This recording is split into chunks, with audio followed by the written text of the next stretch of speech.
That is how those scenarios illustrate the first formulation of the categorical imperative, or illustrate the principle of universalizability. We'll turn our understanding now to the second formulation of the categorical imperative. The second formulation of the categorical imperative can be stated as the principle of humanity, or the principle of autonomy. But what the heck does that mean, right? Well, in Kant's words, he says we must, quote, act so that you use humanity as much in your own person as in the person of every other, always at the same time as end and never merely as means, end quote. And that's from page 46 to 47 from our reading. I think Kant is very clear in this imperative. We have a duty to treat others as the whole complete persons they are, not merely to use them as means to some goal that I have for myself. But why? Remember, in proceduralist moral theories, each feature of a moral theory must be justified. So let's look again at the scenarios and try to see if we can reveal why and how other people are ends in themselves.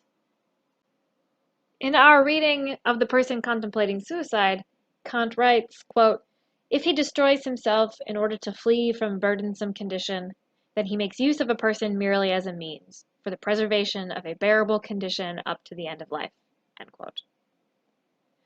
The person is using himself merely as a means to escape the burdensome conditions. And yourself is included in the second formulation of the categorical imperative, not to use anyone, even yourself, merely as a means.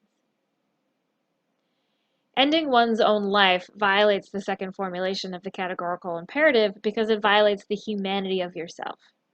It is an action that fails to recognize one's rational will. Instead, Kant argues that when we abandon life entirely in the face of hardships, we are subordinating our humanity to our animal nature. Or, in other words, we choose to act on animalistic or instinctual inclinations to flee one's own life.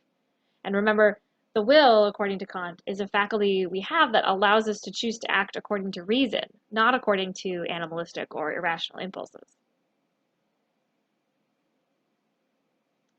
So an action that fails to recognize the rational human nature of a person is an action that violates the principle of humanity. And an action you take against yourself that is only motivated from the instinct to flee and not from the rational will is an action that violates your own humanity. As for promise keeping, in our reading, Kant writes, quote, the one who has it in mind to make a lying promise to another will see right away that he wills to make use of another human being merely as means, without the end also being contained in this other, end quote. To illustrate how making a promise with the intent to break that promise violates the principle of humanity, or violates the second formulation of the categorical imperative, it's easiest to simply discuss lying in general. So remember the thought bubble from our Crash Course Philosophy video on Kant and the categorical imperative? Hank Green, the host of the PBS series Crash Course Philosophy, describes the scenario with the characters of Elvira, Tony, and a murderous stranger. Tony and Elvira are having breakfast when a stranger knocks on their door. Elvira answers, and the stranger declares their intention to kill Tony. We would all probably agree with Elvira's impulse to lie to the stranger and say that Tony isn't home. But Kant's point is that we can't lie, not ever. Not even if you do so to save someone's life. And here's Kant's reasoning, and this reasoning is also explained in the Crash Course Philosophy video. While Elvira's at the back door with the murderous stranger, Tony might hear what is happening and escape out the back door. Meanwhile, Elvira lies to the stranger, telling him that Tony isn't home, and she so persuasively lies that the stranger buys her story and leaves. But while walking away, the stranger runs into Tony, and the stranger kills him. If Elvira had been honest and said Tony was in the house, the stranger would have come inside, and Tony would have been able to escape alive. Elvira is to blame, according to Kant. As Hank says in the video, quote, Elvira is responsible for Tony's death because her lie caused it. Had she told the truth, only the murderer would have been responsible for any deaths that might have occurred. End quote. She must tell the truth, Kant argues, because our moral duty to respect the humanity of others. So this example nicely demonstrates the reason this example this example nicely demonstrates the reason that the principle of humanity is sometimes called the principle of autonomy.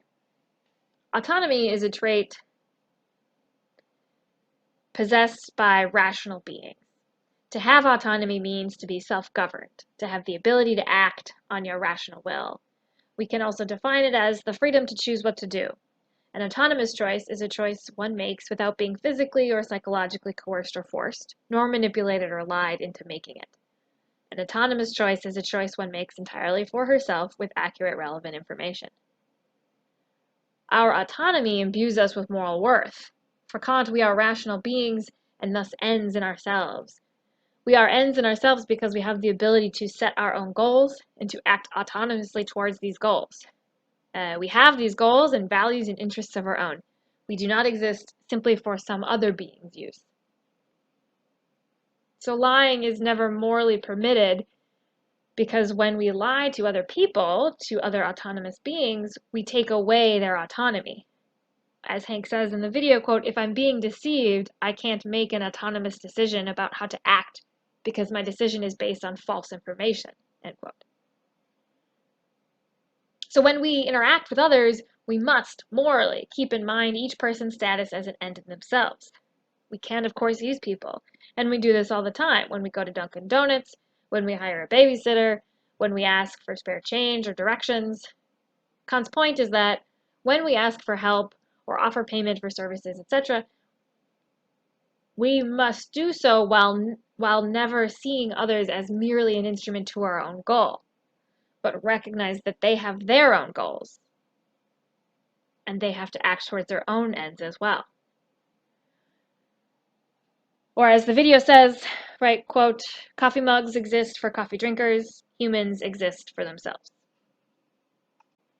Now, briefly, we'll look at the two formulations of the categorical imperative together. The first formulation states that we must, quote, "act only in accordance with that maxim through which you can at the same time will that it become a universal law," end quote. The law of universalizability directs our moral decision-making by revealing contradictions that would emerge if we imagined a given action were a universal law of nature, or a universal law that we all must follow. When a contradiction emerges, the considered action is not permitted and a duty is revealed. The second formulation states that, quote, "act so that you can use humanity as much in your own person as in the person of every other, always at the same time as end and never merely as means," end quote. The law of humanity directs our moral decision-making more simply.